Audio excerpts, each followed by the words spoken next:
여러분 안녕하십니까? 미국 정부가 중국 반도체 기업을 상대로 지금까지 없었던 가장 강력한 수출 통제 조치를 발표했습니다. 첨단 반도체는 물론 이 반도체를 만드는 데 필요한 제조 장비와 관련 기술까지도 사실상 중국 기업이 사용하지 못하도록 포괄적으로 제한하기로 한 겁니다. 반도체 굴기를 선언한 중국의 숨통을 조이기 위한 조치인데 문제는 삼성이나 SK처럼 중국의 반도체 생산 공장이 있는 우리 기업들입니다. 미국이 따로 심사를 받을 수 있게 숨길은 열어줬지만 장기적으로는 타격이 불가피해 보입니다. 워싱턴에서 왕종명 특파원이 보도합니다. 앞으로 특정 사양 이상의 첨단 반도체를 생산하는 중국 기업은 미국산 생산 장비를 수입할 수 없습니다. 인공지능과 슈퍼컴퓨터에 사용하는 반도체 역시 미국 기술이 들어가 있다면 미국에서 제조했든 아니든 중국에 수출할 수 없습니다. 바이든 행정부는 중국이 미국의 첨단 반도체 기술을 도둑질하는 걸 막기 위한 안보 차원의 조치라고 설명했습니다. And preventing our competitors from stealing America's intellectual property and using our technologies against us or our people or our allies. 대신 한국의 삼성이나 SK처럼 중국에서 반도체 공장을 가동하고 있는 외국 기업은 따로 수출 심사를 거치면 미국산 장비를 살 수 있도록 문을 열어주었습니다. 그러면서 중국 대신 미국 내 생산을 유도했습니다. 바이든 대통령은 어제 IBM이 반도체 개발에 우리 돈 82조 원 투자 계획을 발표하는 자리에 참석해 한국의 SK가 미국 내 첨단 산업에 거액을 투자하기로 했다고 언급하면서 메이드 인 아메리카를 또 강조했습니다. Long ago, I met with the chairman of the SK Group, the second largest conglomerate in South Korea. They've committed more than $50 billion in investments here in America. 반도체 업계 관계자는 수출 허가의 불편은 감수해야겠지만 중국 기업과 차별화한 조치가 외국 기업의 경쟁력에 도움이 될 거라고 전망했습니다. 디커플링의 속도와 그 뎁스, 어느 부분을 더 강조하느냐에 따라서 우리한테는 리스크가 더 크게 작용할 수도 있고 그렇지 않으면 오히려 기회가 더 크게 작용할 수도 있고. 정부 당국자는 미국 정부가 한국 기업에 보호막을 쳐주면서 당장은 한숨 돌리게 됐지만 수출 심사 권한을 쥐고 있는 만큼 장기적으로는 중국에서 사업을 접으라는 신호를 보낸 거라고 진단했습니다. 워싱턴에서 MBC 뉴스 왕종명입니다. 중국 정부도 즉각 반응을 내놨습니다. 미국이 중국 기업을 악의적으로 탄압했다며 이는 국제무역규칙의 위반일 뿐 아니라 미국의 자기 봉쇄이자 자해일 뿐이라고 비판했는데요. 이런 미국과 중국 사이에 놓여 있는 우리 기업들은 앞으로 셈법이 복잡해질 수밖에 없습니다. 중국의 반도체 굴기를 견제하는 미국의 정책으로 인해 우리 기업들이 갖게 될 기회는 무엇이고 또 위험은 어떤 것들일지 이성일 기자가 설명해 드립니다. 이번 발표에 영향을 받는 곳은 삼성과 SK가 중국에 세운 공장들입니다. 앞으로는 중국에 들여놓지 못할 고급 기술로 메모리 반도체를 만들고 있는데 이곳에서 만드는 물량이 전 세계 생산량의 20%를 넘는 제품도 있습니다. 미국 기업들도 고객이라 당장 생산에 차질이 생기는 건 미국 입장에서도 달갑지 않을 겁니다. 하지만 우리 기업들이 중국에서 공장을 늘리고 새로 짓는 것은 사실상 불가능해졌고 기존 공장에서도 전에 없던 번거로운 절차를 일상으로 밟게 됐습니다. 중국 반도체 기업을 상대로 장비를 팔던 기업들은 수출길이 가로막힐 수밖에 없습니다.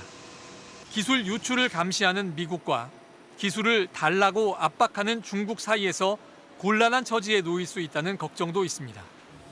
반면 우리 업체를 추격하는 중국 반도체 산업의 성장 속도를 늦추는 반사 이익도 있습니다.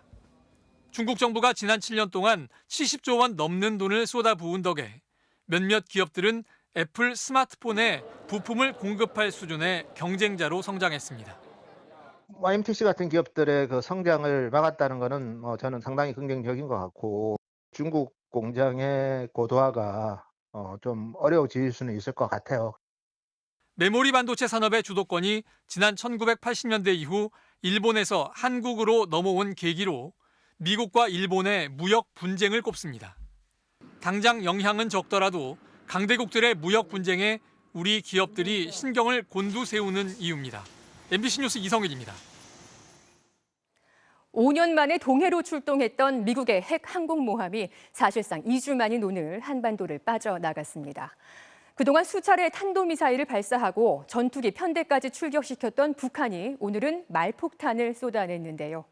한미연합훈련은 군사적 허세이고 북한의 미사일 발사는 군사적 위협에 대한 정당한 반응이었다고 주장했습니다. 정동훈 기자입니다.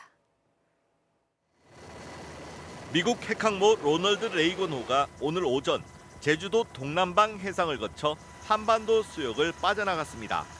항모가 부산에 들어온 건 지난달 25일 한미일 훈련을 마치고 돌아가던 중 북한이 일본 열도를 넘겨 괌 기지까지 위협하는 중거리 미사일을 쏘자 급히 회항해 추가 훈련까지 했습니다.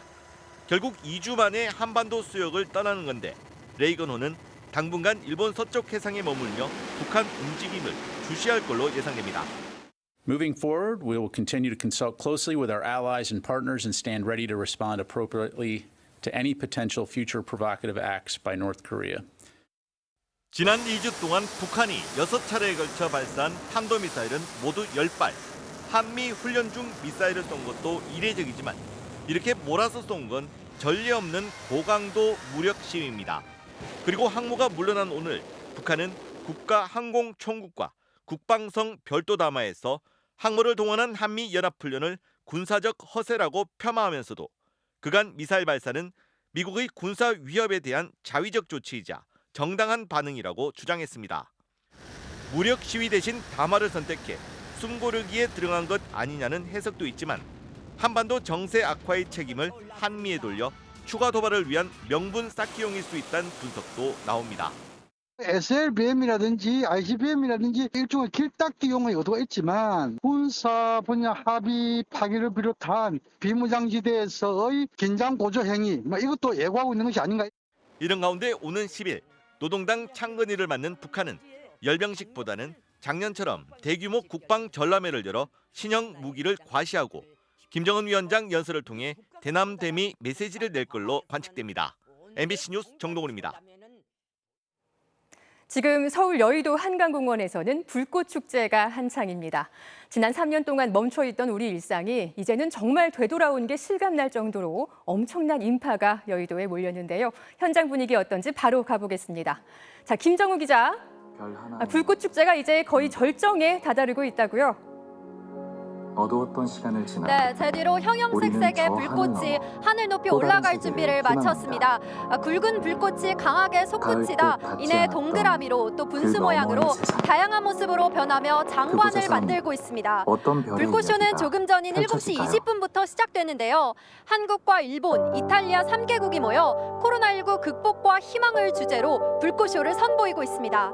오늘 불꽃은 최고 300m 높이까지 올라갑니다. 그리고 오색 찬란한 아름다움으로 터져 서울 하늘을 물들이고 있습니다. 여의도에서 마포에서 또 용산에서 수많은 시민들이 불꽃을 보면서 탄성을 지르고 있습니다.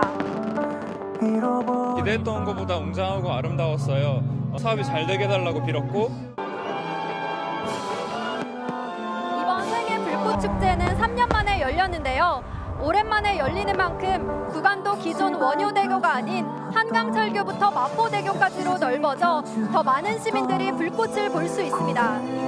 지금은 오늘 불꽃축제의 절정인 한국팀의 불꽃쇼가 진행되고 있는데요. 잠시 뒤인 8시 30분까지 이어집니다. 네, 불꽃의 화려함이 이곳까지 전달되는 것 같습니다. 3년 만에 열리는 만큼 시민들도 정말 많이 모였는데 오늘 아침 일찍부터 나온 분들이 그렇게 많았다고요? 네, 제가 오늘 오전부터 현장에 나와 있었는데요. 그때부터 행사장 주변에는 시민들이 가득했습니다. 심지어는 어제 저녁부터 이곳에 와서 명당 자리를 차지한 이들도 만날 수 있었습니다. 울산에서 오후 4시 기차로 어제 저녁 8시에 도착했거든요. 그 쪽잠 좀 식으로 좀 잤죠. 어제 오후 11시에 왔고요. 맡아놓고 오늘 아침에 8시에 다시 왔습니다. 밤을 지새우기 위한 텐트와 돗자리는 기본이고요. 과일과 유부초밥, 김밥이 담긴 도시락까지 불꽃 명당을 차지하기 위해 만반의 준비를 하고 왔습니다. 그리고 문제집까지 챙겨 나온 고3 학생도 만날 수 있었는데요. 아침 9시부터 자리 잡기에 나섰지만 아쉽게도 비탈길 한가운데 자리를 잡았습니다. 수능 공부에 지쳐 있었는데 이렇게 3년 만에 불꽃 축제를 한다고 해서 기분 전환도 할 겸 계속 미끄러져서 좀. 그래도 각자 소원을 안고 불꽃을 맞이합니다. 원하는 대학에 붙을 수 있도록 항상 건강하자. 건강했으면 좋겠다. 오늘 축제에는 100만 명 이상의 시민들이 모인 것으로 보이는데요. 현장에는 안전사고를 대비해 소방 인력과 경찰 병력 등이 동원됐는데 다행히 인명사고는 없었습니다. 그리고 현재 여의도 인근 도로도 모두 꽉 막혀 있는 상황인데요. 축제가 마무리된 뒤에는 서울 지하철 5호선과 9호선이 최대 50여 회까지 증편될 예정입니다. 지금까지 여의도 불꽃축제 현장에서 MBC 뉴스 김정우입니다. 우크라이나 남쪽에는 우크라이나 영토와 연결된 커다란 반도 하나가 있습니다. 흔히 크림 반도라고 알고 있는 크름 반도인데요. 우크라이나 땅이었지만 2014년에 러시아가 무력으로 병합했습니다. 푸틴은 그 이후 러시아 본토와 크름 반도를 연결하는 다리를 세웠는데 바로 그 크름 대교에서 큰 폭발이 일어났습니다. 우크라이나 측은 이 폭발은 시작에 불과하다며 훔쳐간 것은 모두 되돌려줘야 한다고 러시아에 경고했습니다.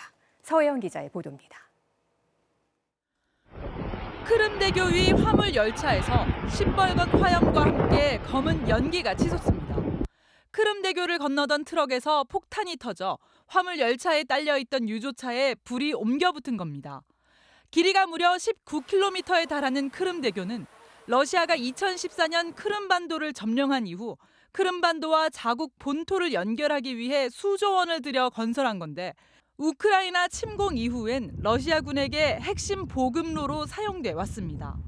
우크라이나 측은 자신들이 폭발에 개입했다고 직접적으로 언급하진 않았지만 우크라이나 대통령 보좌관은 자신의 SNS에 크름대교의 폭발은 시작에 불과하다며 모든 불법 시설은 파괴돼야 하고 훔쳐간 모든 것은 우크라이나에 되돌려줘야 한다고 밝혔습니다. 우크라이나는 올해 2월 러시아에 침공을 당한 이후 크름대교를 파괴하겠다는 뜻을 여러 차례 시사해 왔습니다. 크름대교의 폭발은 공교롭게도 우크라이나 하르키우 도심에서 미사일 폭격이 발생한 직후 발생했습니다. Я была на кухне, и вдруг летит стекло мое. 우크라이나 측은 자포리자 원자력 발전소에도 또 폭격이 가해져 외부 전원과의 연결이 끊기고 비상 발전에 의지하고 있다고 밝혔습니다. 볼로디미르 젤렌스키 우크라이나 대통령은 러시아가 자포리자 원전을 점령함으로써 핵 전쟁에 한 걸음을 내디뎠다며 전 세계가 위협에 당장 대응해야 한다고 호소했습니다. Що повинно робити НАТО? Унеможливлювати застосування Росією ядерної зброї. 젤렌스키 대통령은 또 러시아에 대한 제재를 강화하고 러시아군이 원자력 발전소를 떠나도록 해달라고 요청했습니다. MBC 뉴스 서혜연입니다. 최근 물가가 급등하면서 국내 배추값도 크게 올랐는데요. 그 여파로 중국산 김치 수입이 늘고 있습니다. 이렇다 보니 김치의 원산지를 속여 팔다가 적발되는 식당들도 잇따르고 있습니다. 임상재 기자가 취재했습니다. 서울의 한 고깃집.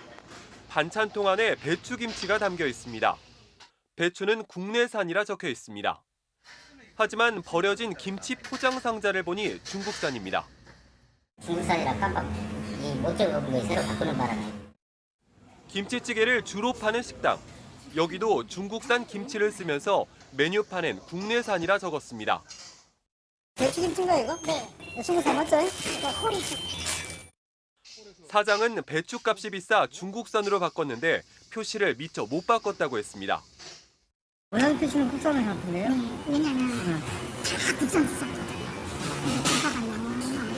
너무 올랐어. 원산지 표시가 아예 없는 곳도 있습니다. 직접 담으셨다면서. 아니 표시가 없어. 뭘 표시가 없어. 여기 중국에 돼 있어요. 이거 돼 있구만. 이거로 지금 김치찌개 끓이시는 거잖아.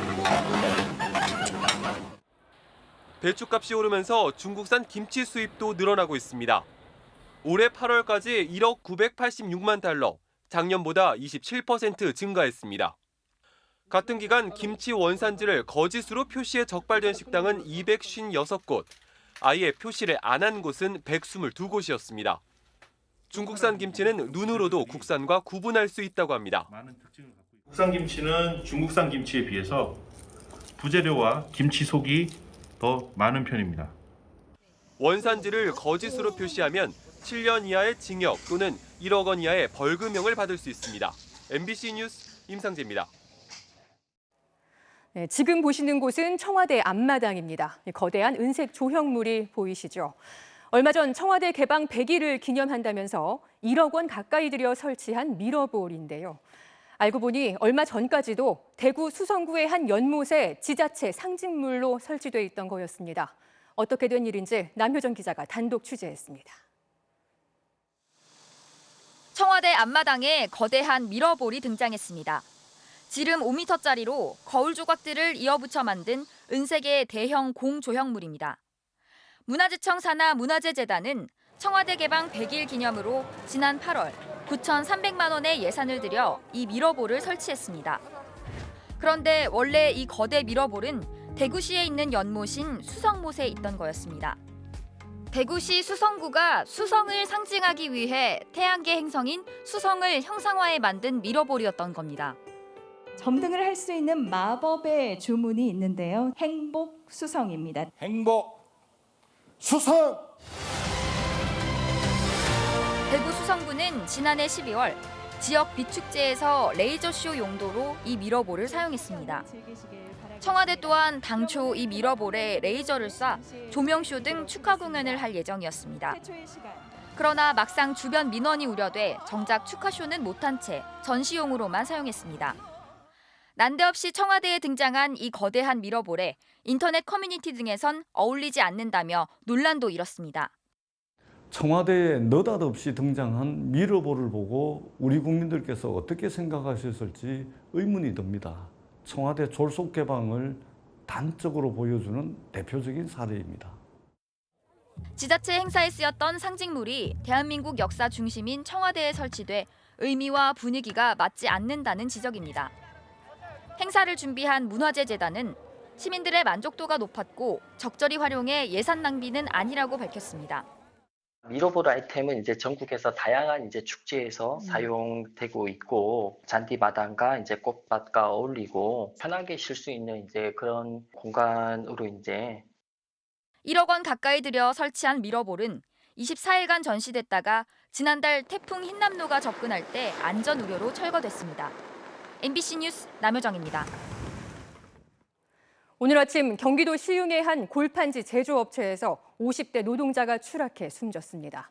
건물 지붕 위에서 작업을 하면서도 안전 고리 같은 보호 장치는 없었던 것으로 확인됐습니다. 김민형 기자가 취재했습니다.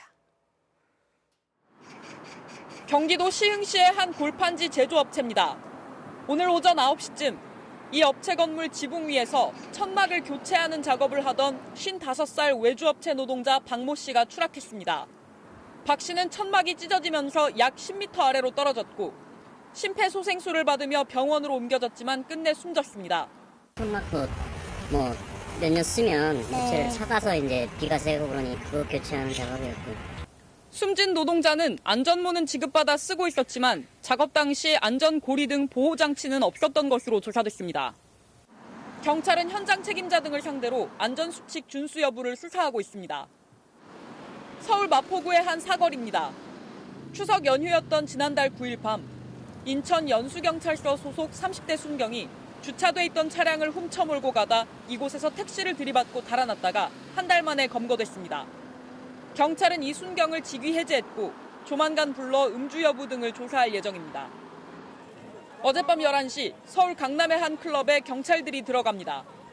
화장실에 불법 촬영 기기가 설치됐는지 장비를 대보고 혹시나 던지기 수법으로 놓고 간 마약이 있는지 쓰레기통 안도 살핍니다. 서울 서초경찰서가 어젯밤 10시부터 소방과 지자체와 함께 강남 일대 대형 클럽 4곳에서 마약과 불법 촬영을 단속했습니다. 우리 가정까지 막 지금 침투한다고 이렇게 봐도 틀린 말은 아닌데 던지기 수법이라 할지 클럽에서 많이 이렇게 유통이 된다 해서 이번 단속에서 마약 의심 사례는 적발되지 않았지만 경찰은 연말까지 집중적으로 마약 단속을 이어갈 방침이라고 밝혔습니다. MBC 뉴스 김민영입니다. 일제강점기에 한국은 더 산업화됐고 현대화됐다. 또 고려는 중국 왕조의 속국이다. 미국 하버드대 경영대학원에 사용하는 교재에 담긴 문장들입니다. 한국사를 왜곡할 수 있는 표현들인데요. 사이버 외교사절단 반크가 하버드대에 항의 편지를 보내 시정을 요구했더니 이 문제의 교과서를 쓴 하버드대 교수가 직접 답변을 보내왔습니다. 사안을 심각하게 보고 있다며 추후 편집을 고려하겠다고 답했습니다. 김상훈 기자입니다. 미국 하버드대 경영대학원 홈페이지에 올라와 있는 43쪽짜리 교과서. 제목은 코리아, 한국의 역사와 경제, 정치에 대해 다룬 교재입니다. 그런데 고려를 중국 왕조에 조공을 바치는 속국이라고 설명합니다. 고구려나 백제 문화에 대한 설명은 없고 발해사는 아예 나오지 않습니다. 또 일제강점기 한국은 교통과 전력 인프라가 개선되고 교육 행정까지 현대화돼 산업화가 이루어졌다고 기술했습니다. 일본 덕분에 한국이 근대화됐다고 해석될 수 있는 대목입니다. 조선을 병참 기지로 하려고 하는 정책하고 연계되어 있는데 그런 역사적인 배경을 이해하지 않으면 마치 일본에 의해서 그 한국이 근대화되고 산업화되었다고 오해할 수 있다는 거죠. 사이버 외교사절단 반크는 지난달 30일 학교 측에 항의 편지를 보냈고 일주일 만에 교과서를 쓴 교수에게 답변이 왔습니다.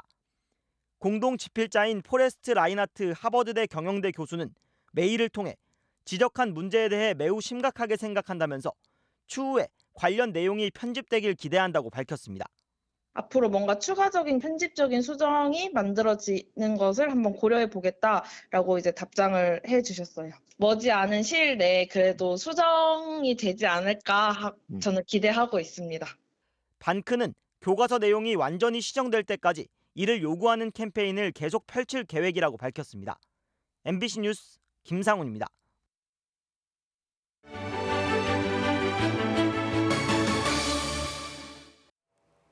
좋은 책을 읽게 되는 건 좋은 친구를 찾은 것과 같다. 프랑스 작가 볼테르의 말입니다. 시각 장애인들을 위해서 목소리로 좋은 친구가 되어주는 사람들이 있는데요. 낭독 봉사단체 회원들입니다.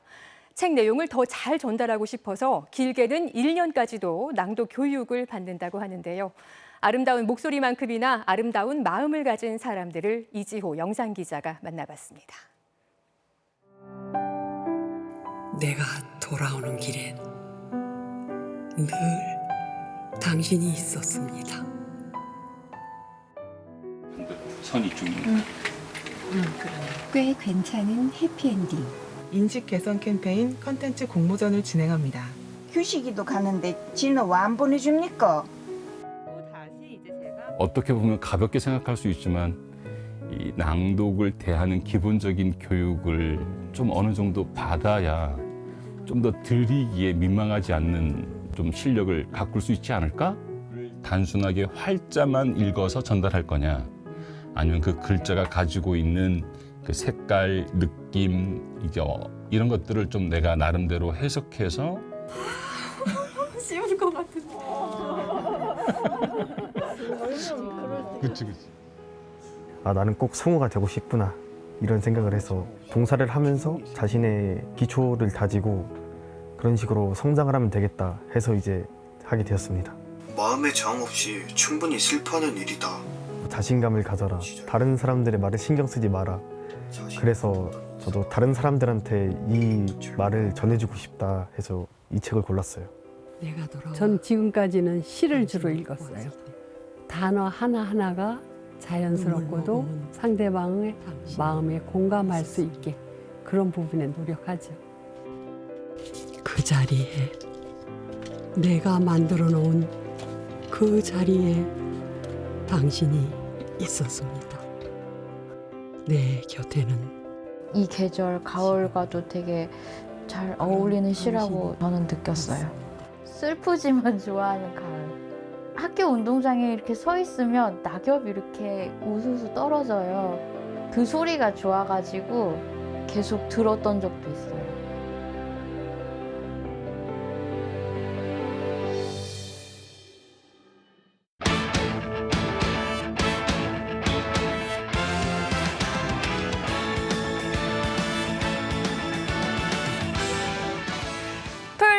스포츠 뉴스입니다.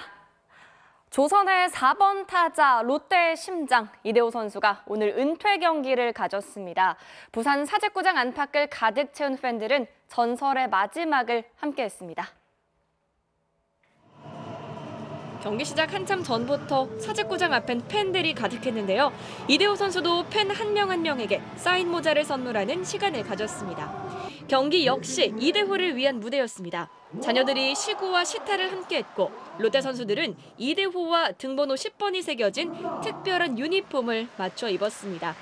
사직구장 올 시즌 3번째 매진 사례 속에 표를 구하지 못한 수백 명의 팬들은 경기장 밖에서 마지막 순간을 함께했습니다. 이대호 선수가 롯데를 대표하는 선수다 보니까 못 구했어요. 그래서 이렇게나마 응원하고 싶어서. 우와 롯데 이대호! 우와 롯데 이대호! 만원 관중의 응원을 받으며 나타난 이대호 선수.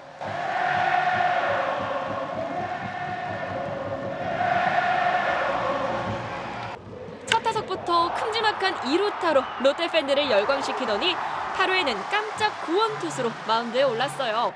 LG도 마무리 투수 고우석을 타석에 세웠는데요. 완벽한 투구와 수비로 팬들을 열광시켰습니다. 그리고 다시 1루소로 돌아간 이대호. 이제는 다시 못 볼 레전드와의 이별. 이 순간이 영원히 그리워지겠죠?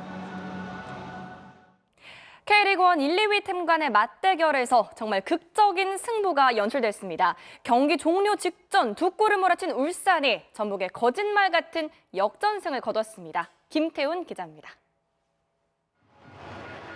K리그 최고의 빅매치를 보기 위해 올 시즌 최다 관중인 21,459명이 몰렸습니다. 선제골은 원정팀 전북이 먼저 뽑았습니다. 전반 34분 코너킥 상황에서 바로 후에 선제골이 나왔습니다. 이후엔 울산의 일방적인 공격이 펼쳐졌습니다. 하지만 좀처럼 골운이 따르지 않았습니다. 페널티킥이 선언됐다가 VAR로 취소되는가 하면 결정적인 슈팅은 상대 선방에 막혔습니다. 그렇게 끝날 것 같던 승부는 종료 직전 극적인 반전 드라마를 연출했습니다.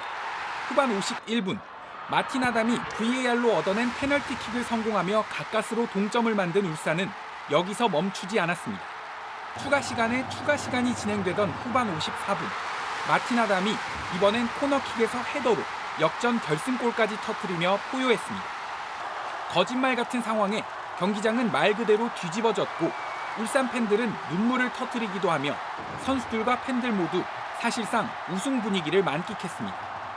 일단 굉장히 중요한 경기였는데 쉽지 않았던 것 같습니다. 전북도 굉장히 강하게 밀어붙였고 저희가 마지막에 동점골과 역전골을 넣을 수 있어서 굉장히 기쁘게 생각합니다. 교체 투입된 마틴 아담의 천금 같은 두 골로 울산은 2위 전북과의 승점 차를 8점으로 벌렸고 남은 3경기에서 1승만 추가하면 17년 만에 그렇게 고대하던 리그 우승을 확정하게 됩니다. MBC 뉴스 김태훈입니다. NBA 프리시즌에서 나온 화려한 슬램덩크입니다. 경기 중에 이런 덩크가 나오네요. 토요일 밤 스포츠 뉴스였습니다.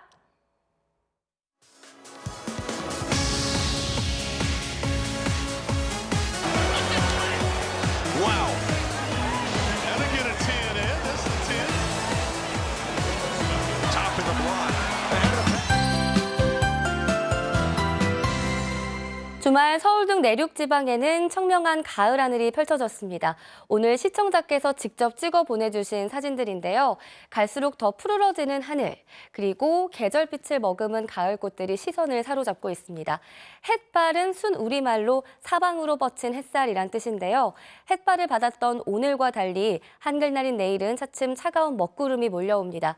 서울 등 수도권과 충남 서해안에 10에서 60mm가량으로 가을빛이고 적지 않겠고요. 그 밖에 중부와 호남, 경북 북부에 5에서 30, 동해안 쪽은 5mm 안팎이 예상됩니다. 늦은 오후부터는 곳에 따라 벼락과 돌풍이 동반되고 또 우박이 떨어지는 곳이 있어 조심하셔야겠고요. 월요일인 모레 경기 동부와 강원 높은 산지 쪽에는 첫눈이 내릴 가능성도 있습니다. 현재 위성 모습 보시면 제주에만 산발적으로 비가 내리고 있고요. 내일은 차츰 우리나라 북서쪽 찬 공기와 남서쪽 따뜻한 공기가 만나면서 비구름이 만들어지겠습니다. 비는 내일 오전 서울 등 서쪽을 시작으로 차츰 전국으로 확대하게 나타나겠고 오후부턴 찬바람도 강해져서요. 낮 기온부터 급격히 떨어지겠습니다. 서울이 16도로 오늘보다 6도가량 낮아지겠습니다. 비구름이 연이어 찬 공기를 몰고 와서 화요일 아침엔 서울의 기온이 7도까지 뚝 떨어질 전망입니다. 날씨였습니다. 3년 만에 열린 화려한 불꽃놀이, 잠시 뒤면 마무리됩니다. 지금 여의도 한강공원에만 100만 명의 시민이 모여 있다고 하는데요. 사고 없이 안전하게 귀가하시기 바랍니다. 토요일 뉴스데스크 여기서 마칩니다. 시청해주신 여러분 고맙습니다.